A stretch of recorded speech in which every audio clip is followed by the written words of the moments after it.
Well, the guys did a gorgeous job on the railing. Now, one thing, these are made out of hot rolled steel. And hot rolled steel can have what they call mill scale on it.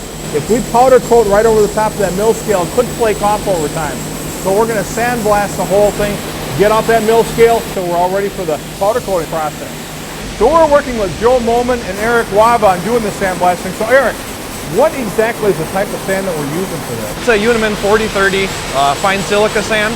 So this is like this real fine, tiny little particle. Yep, bare steel like this. It'll just take off the mill scale and give a really good profile for any type of wet paint or powder coating. What is the key to a profile? Basically, how rough it is. Same way as, say, your coarseness of sandpaper. The lower the mill profile, the finer it is. The higher the mill, the coarser it's going to be. But you want a little bit of profile so the powder coating has something to grab to. Exactly. So Eric, this is final product, huh? Yeah, there she is for you. Wow, it looks like it's primed just about. Yep, it's not though. Yeah, I mean, you compare this to the other one, what a difference.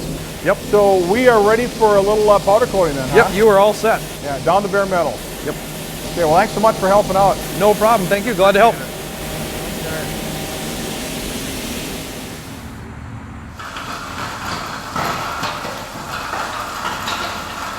Well, you probably heard of powder coating before, but you may not realize it involves both heat and electricity.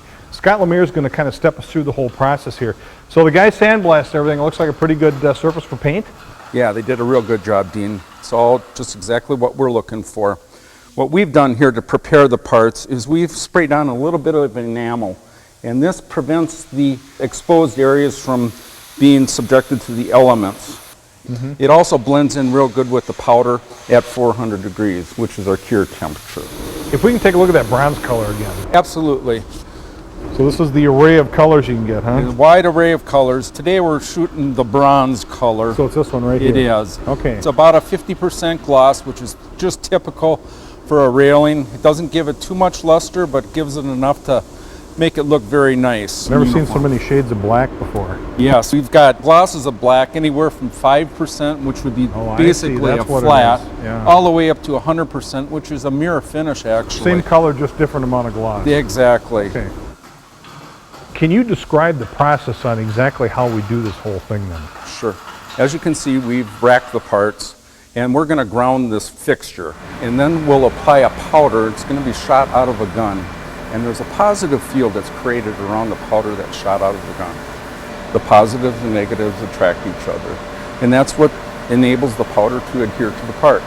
So the powder that comes out isn't really paint as much as it is powder. Similar to a women's facial makeup is what it's close to. Okay. It goes on very even and uniform.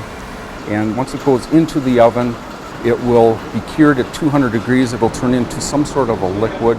400 degrees, it turns into a solid. This will ensure a nice uniform finish and a very durable finish. Will you put one coat on that, and that pretty much does it? Typically what we'll do on railings that are exposed to the elements, we'll put 2 coats on. This ensures that we got a very good thick finish on there. Okay. What's the advantages to powder coating versus, let's say, spraying enamel? Good question. There's not going to be any drips or runs. It's much more durable. Price-wise, it's actually even going to be cheaper than putting a liquid paint on there nowadays because we don't have any sludge or environmental problems, so we don't have to pass that on to the customer. Well, Scott, this is a gorgeous looking finish, absolutely beautiful. Thanks, Dean. This is a typical production finish for us. As you can see, it's pretty warm. I can't get over how much heat that actually throws off. Yes. So now how long should we let this cool off before we throw it on the truck? Once we bring it back down to room temperature, it'll take 20 minutes or so. It's ready to go. Okay. Well, I'll tell you, this is going to look fantastic on the house. I think so. Thanks so much for the help. You're welcome, Dean. You're going to have to stop out sometime and just check out the project. Love to. I'll email you a map. Super.